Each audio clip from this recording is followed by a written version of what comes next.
Hello everyone, welcome to the trading student Telugu. ఈరోజు ఎలా అనిపించింది మార్కెట్ అందరికి? ఓకే, రేపటి అనాలిసిస్ విషయం డిస్కస్ చేసే ముందు ఈ రోజు మార్కెట్ గురించి మొన్న మనం అనాలిసిస్ ఏం చేసాం ఒకసారి రివైండ్ చేసుకుందాం.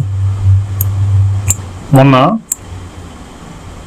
నిఫ్టీ చార్ట్ ఇది 17,550 వరకు ఒక రెసిస్టెంట్ ఉంది. ఈ రెసిస్టెంట్ ని బ్రేక్ చేసిన తర్వాత అబోవ్ ఏదైనా సరే ప్రైస్ యాక్షన్ లో బయింగ్ వస్తే బై చేద్దాం, లేదా నిఫ్టీలో ఒక ట్రెండ్ లైన్ కూడా గీసుకున్నాం అండి.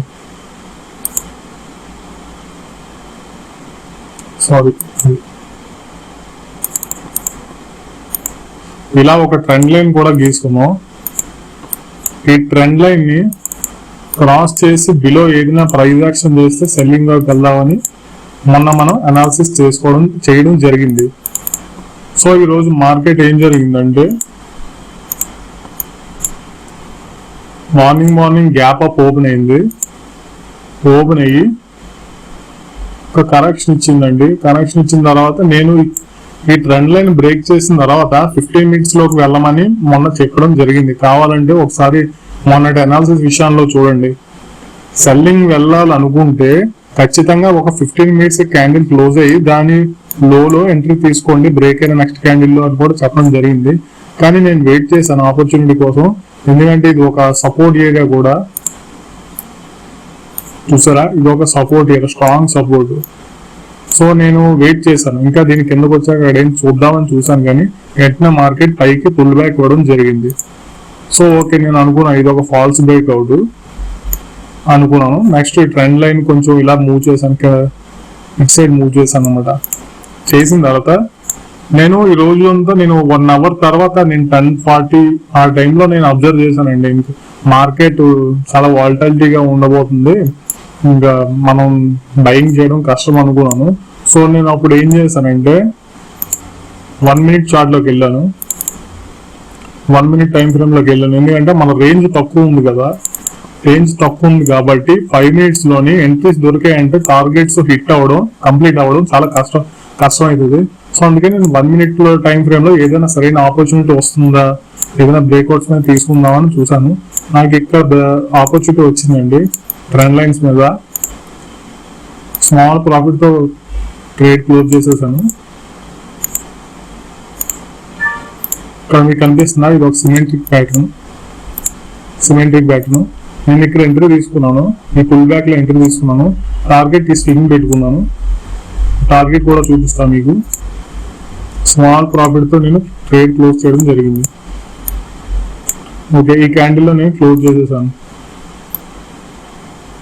ఈ క్యాండిల్ లో ఈ డోజీ కనిపిస్తుంది కదా, ఈ క్యాండిల్ లో క్లోజ్ చేసేసాను స్మాల్ ప్రాఫిట్.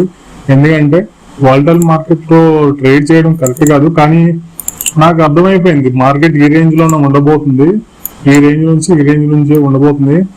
17,470 నుంచి 550 ఈ రేంజ్ లో ఉండబోతుందని నాకు అర్థమైపోయింది. సో 1 minute టైం ఫ్రేమ్ లో ఏదైనా బ్రేక్అవుట్స్ నుంచి వెయిట్ చేశాను. ఓకే, టార్గెట్ కంప్లీట్ అయిపోయింది, ట్రేడ్ క్లోజ్ చేసేసాను. ఇది నిఫ్టీ అండి.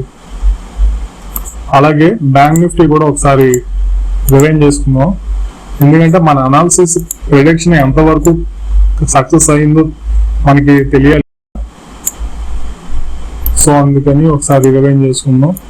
బ్యాంక్ నిఫ్టీలోకి వెళ్దాం. బ్యాంక్ నిఫ్టీ కూడా మొన్న సేమ్ చెప్పడం జరిగిందండి.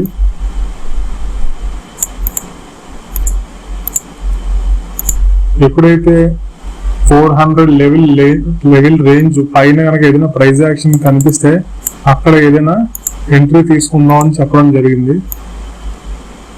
ఇక్కడ ఏదైనా ప్రైస్ యాక్షన్ చూస్తే దాన్ని బయింగ్ చేద్దాం అనుకున్నాం. అదే విధంగా ట్రెండ్ లైన్ కూడా గీసుకున్నాం అండి. మొన్నటి ట్రెండ్ లైన్ ఇలా గీసుకున్నాం. ఓకే, నేను అనుకున్నాను దీన్ని బేస్ చేసుకొని బయింగ్ పుల్ బ్యాక్ వచ్చే అవకాశం ఉంది, బ్రేక్ చేస్తున్నాం అనుకున్నాను, కానీ చాలాసేపు అక్కడే సస్టైన్ అయింది. సో ఇంకా నిఫ్టీ చార్ట్ చూసేసరికి నాకు కూడా అర్థమైపోయింది ఇది వాలటైల్ మార్కెట్, మనం ఎంట్రీ తీసుకోవడం కరెక్ట్ కాదని. సో నేను నిఫ్టీలో ట్రేడ్ చేశాను. సో ఓకే, రేపటి అనాలిసిస్ విషయానికి వస్తే ఫస్ట్ నిఫ్టీలో మాట్లాడుకుని తర్వాత బ్యాంక్ నిఫ్టీలోకి వెళ్దాం. ఓకే, రేపు ఎక్స్పైరీ ఉంది కదా,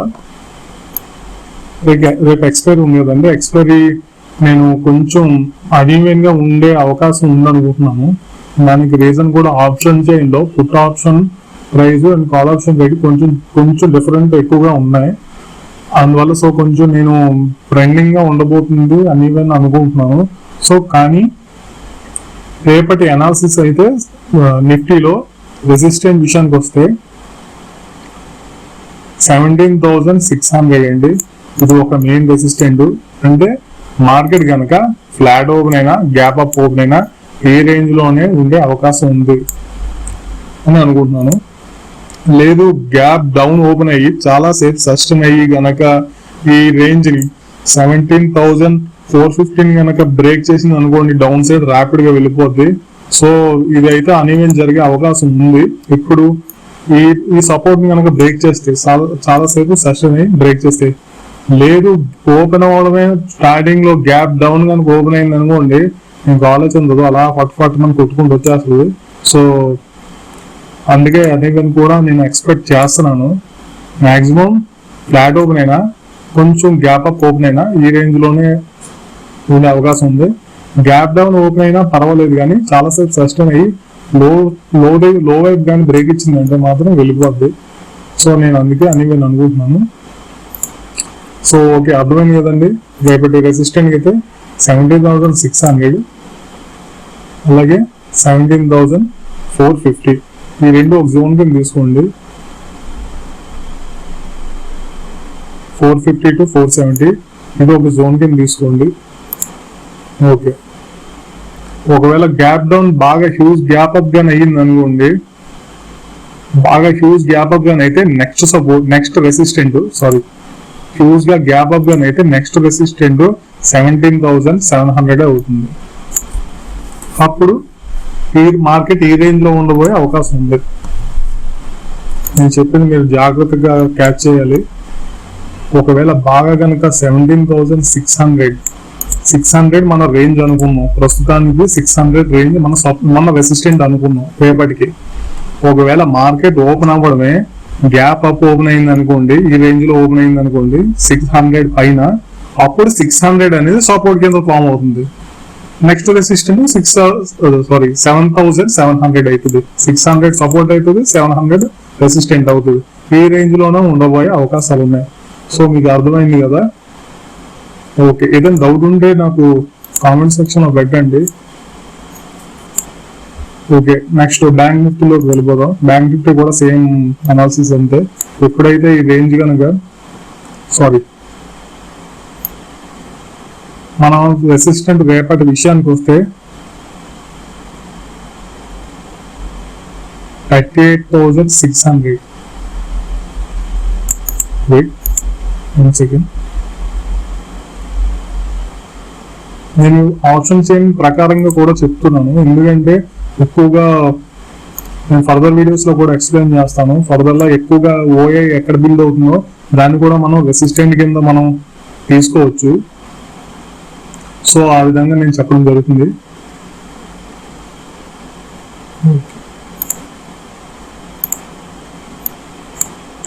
500 అనేది main support, resistant. Okay, market కనుక ఫ్లాట్ గా ఓపెన్ అయినా గ్యాప్ అప్ ఓపెన్ అయినా ఈ రేంజ్ లోనే ఉండబోయే అవకాశం ఉంది. కానీ అన్ఈవెన్ జరిగే అవకాశం ఎప్పుడు వస్తుందంటే, అన్ఈవెన్ ఎప్పుడు జరుగుతుందంటే, ఒక ట్రెండ్ లైన్ తీసుకుందాం బ్యాంక్ నిఫ్టీలో.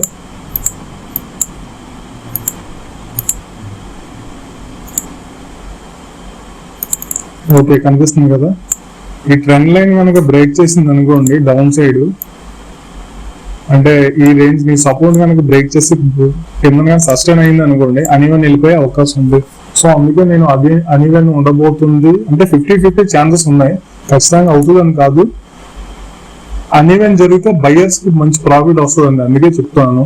ఎక్స్పైరీ రోజు బయర్స్ చేయడం అంత బయర్స్ బయింగ్ చేయడం అంత కరెక్ట్ కాదు, ఆప్షన్ బయర్. కానీ అన్ఈవెన్ అయితే మాత్రం చాలా మంచి ప్రాఫిట్ వస్తాయి. నేను చాలా సార్లు అలాగే చూసాను, మంచి ప్రాఫిట్ వచ్చే అవకాశం ఉంది. డౌన్ సైడ్ కనుక బ్రేక్ అయింది అనుకోండి, పుట్ ఆప్షన్ బై చేసుకోవచ్చు. ఇప్పుడు మార్నింగ్ కాదండి, చాలాసేపు సస్టైన్ అయ్యి ఒక బ్రేక్ కనుక ఇస్తే ఓకే. నెక్స్ట్ ఫ్లాట్ ఓపెన్ అయినా గ్యాప్ అప్ ఓపెన్ అయినా ఈ రేంజ్ మనకి ఈ రేంజ్ లోనే ఉండబోతుంది. 38,300 నుంచి 250 నుంచి 250 నుంచి ఇది 500 250 పాయింట్స్ అనుకున్నాం, రఫ్లీ 300 పాయింట్స్ ఈ రేంజ్ లో ఉండబోతుంది అనుకున్నాం.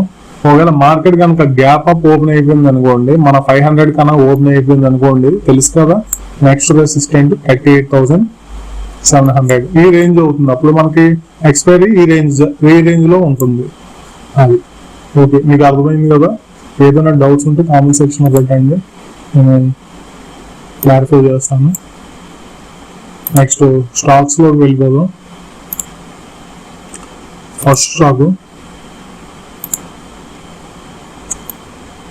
బాలకృష్ణ ఇండస్ట్రీస్.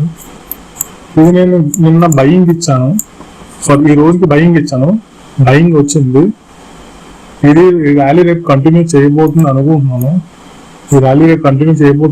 సో దీన్ని రేపటికి కూడా నేను బయింగ్ ఇస్తున్నాను. ఇది కనిపిస్తున్నా, మొన్న మీకు చెప్పాను, ఇది ఒక డబ్ల్యూ ప్యాటర్న్ లా కూడా కనిపిస్తుంది, బ్రేక్ చేస్తా బై చేయొచ్చు అని చెప్పాను. బ్రేక్ చేసింది, కొంచెం కరెక్షన్ వచ్చింది మాత్రం రేపు పైకి వెళ్ళే అవకాశాలు ఉన్నాయి. సో అందుకని నేను దీన్ని రేపు బయింగ్ ఇస్తున్నాను. Okay, next stock bell. ఇది కూడా రేపు నేను బయింగ్ ఇస్తున్నాను, కానీ ఇది మాత్రం మీరు గుర్తుంచుకోవాలి కొంచెం. బెల్ ఈ స్టాక్ కనుక 288 పైన కనుక సస్టైన్ అయ్యి ఏదైనా ప్యాటర్న్ ఇస్తే మాత్రం ర్యాపిడ్ గా వెళ్ళిపోతుంది. మనం బయింగ్ చూడాలనుకుంటే మన లెవెల్ 288 ఈ రేంజ్ పైన బ్రేక్ అయితే మాత్రమే బయింగ్ చూడండి, లేకపోతే కింద కనుక ఓపెన్ అయ్యి కిందకి వెళ్తే మాత్రం అవాయిడ్ చేసేయండి స్టాక్. ఎందుకంటే ఇది 288 కనుక బ్రేక్ ఇస్తే మంచి ర్యాపిడ్ గా వెళ్ళిపోయే అవకాశం ఉంది, అరౌండ్ 300 వరకు కూడా వెళ్ళే అవకాశం ఉంది. సో అందుకే ఇస్తున్నాను. లేదా చాలాసేపు సస్టైన్ అయ్యి ఒకే బ్రేక్ ఇవ్వచ్చు, అలా కూడా జరగవచ్చు. సో ఇది మీరు కొంచెం అబ్జర్వ్ చేయాలి రేపు. Next stock coal India. దీన్ని కూడా నేను బయింగ్ ఇస్తున్నాను.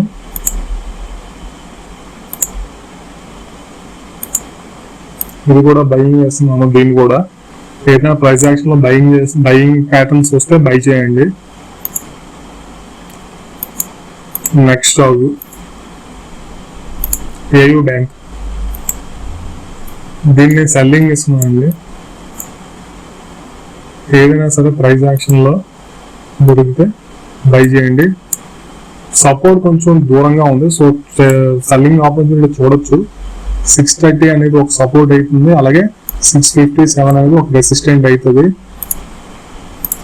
సో రేపు దీన్ని సెల్లింగ్ ఇస్తున్నాను. ఇది ట్రెండ్ లైన్ కూడా ఒకటి బ్రేక్అవుట్ అయ్యింది, చూసారా? మీకు కనిపిస్తుందా? ట్రెండ్ లైన్ బ్రేక్అవుట్ అయ్యింది. సో ఇది కొంచెం రేపు పైకి వెళ్ళి పుల్ బ్యాక్ ఇచ్చే అవకాశం ఉంది. సో ఇది చాలండి, ఒక 2 లేదా 3 పాయింట్లు చూస్తే చాలు. మనం బల్క్ లో చేస్తాం కాబట్టి మంచి ప్రాఫిట్ రావచ్చే అవకాశాలు ఉన్నాయి. Next share Dabur. దీన్ని కూడా నేను సెల్లింగ్ ఇస్తున్నాను. ఇది కూడా సేమ్ కాన్సెప్ట్, మీకు కనిపిస్తుందా?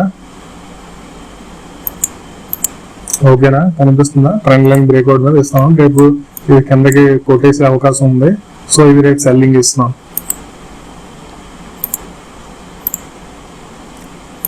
రేపటి స్టాక్ ఇంకొకటి సిమెన్స్. ఇది కూడా నేను సెల్లింగ్ ఇస్తున్నాను. ఇది ఒక ఎం ప్యాటర్న్ లా కనిపిస్తుంది. హైయర్ లెవెల్లో ఏదైనా సెల్లింగ్ ఆపర్చునిటీ చూడొచ్చు, మంచి సెల్లింగ్ వచ్చే అవకాశం ఉంది. Okay, next Tata ఎలక్సిస్.